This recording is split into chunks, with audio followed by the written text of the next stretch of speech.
Good morning, class. So I am really excited. We are about to start a new learning focus. We were learning about how things grow and change. We are growing and changing. Animals grow and change. Plants grow and change. For the next few weeks, we are going to be focusing on how we are growing up. And because we as kindergartners are growing up, our responsibilities change, the things that we can do change, and the things that we're willing to try change. This week, I'm going to read you the book Curious George Makes Pancakes. And it's all about a little monkey who's able to do something that everyone thought that he could not do. This is George. George was a good little monkey and always very curious. One morning, the man with the yellow hat woke George early. "Time to get up, George," he said. "The pancake breakfast is today." George loved pancakes. There we go. George loved the pancake breakfast. It was a fundraiser held every year to make money for special programs at the children's hospital.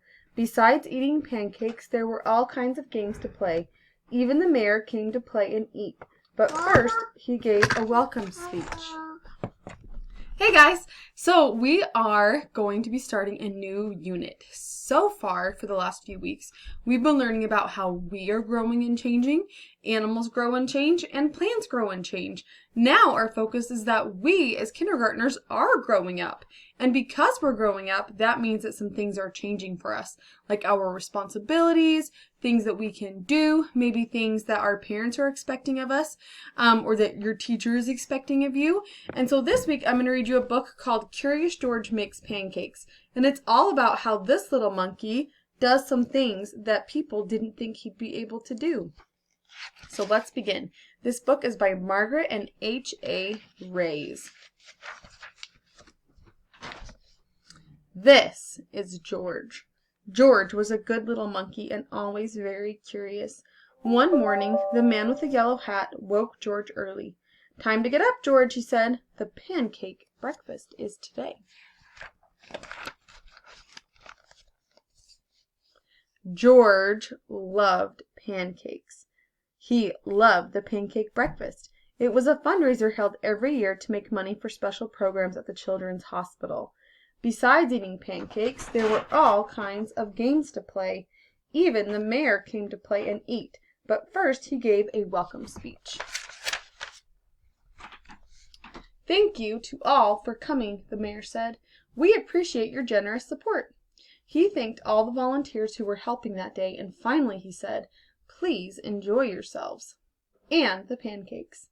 When the mayor finished, the man with the yellow hat said, "George, I'm going to buy our tickets. Please wait here and don't be too curious."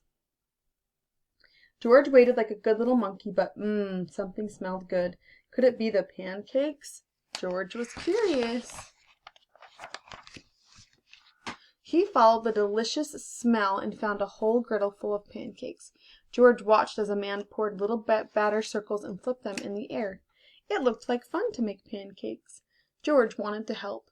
On a table near the griddle was a basket full of blueberries. "These pancakes need blueberries," George thought, and he sprinkled some on top. I like blueberry pancakes. Meanwhile, the man at the griddle was so busy he didn't notice the little monkey helping him. But the line grew and grew. George's pancakes were a hit. Soon everyone wanted them, and the man could not keep up. "Please wait," he said to someone holding an empty plate. "I need to find an assistant to help me." And just like that, he was gone. George looked at the people waiting in the line, then at the empty griddle. Why, he could make pancakes. He would be the assistant. George poured the batter into nice round circles. Next he added blueberries. He waited just a minute to let the pancakes cook, and then he flipped them over, and last he added syrup.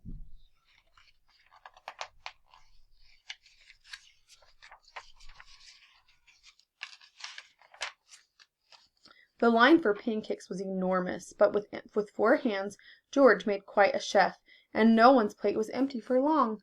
"I've been coming to this breakfast for years," a man said, "but I've never seen pancakes made like this before." "I've never eaten this many pancakes before," said a girl. "I didn't even like pancakes before," said another girl, and they all lined up for more. When the man returned with his new assistant, he was shocked to see a monkey making pancakes. "This is no place for a monkey," he yelled, and he began to chase George away. George hadn't meant to cause trouble. He'd only wanted to help. Now he only wanted to get away. Quickly George found a place to hide, and the man and his assistant ran right by. But where was George?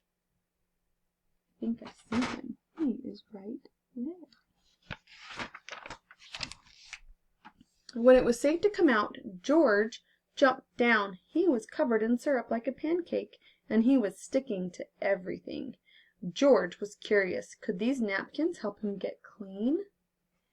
Did it work? I don't think so.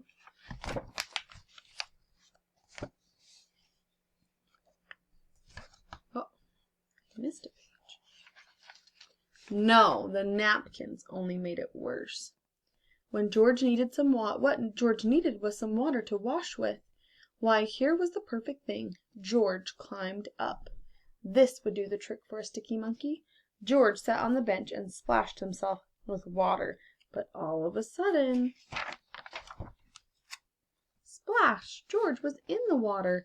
What a surprise! George climbed up again and splashed back down. He'd never been in a dunk tank before, and he'd never had so much fun getting clean. Soon everyone was having fun, and the line at the dunk tank grew even longer than the line for pancakes. Later the mayor came by. "I've heard all about your delicious pancakes," he said. "You've made our fundraiser a big success, and I have a special favor to ask of you." At the end of the day, George got to present the money from the fundraiser to the president of the hospital. "Thank you, George. This has been our best year ever," she said. "Will you come back and make pancakes again next year?" George nodded, and everyone cheered. So as you see, the people were kind of doubting, especially the pancake chef. He was doubting that George could be helpful, but it turned out that George was very helpful, and he helped to raise a lot of money for the hospital. I want you to think of things that you can maybe do that people think, you're too young, you can't do that yet.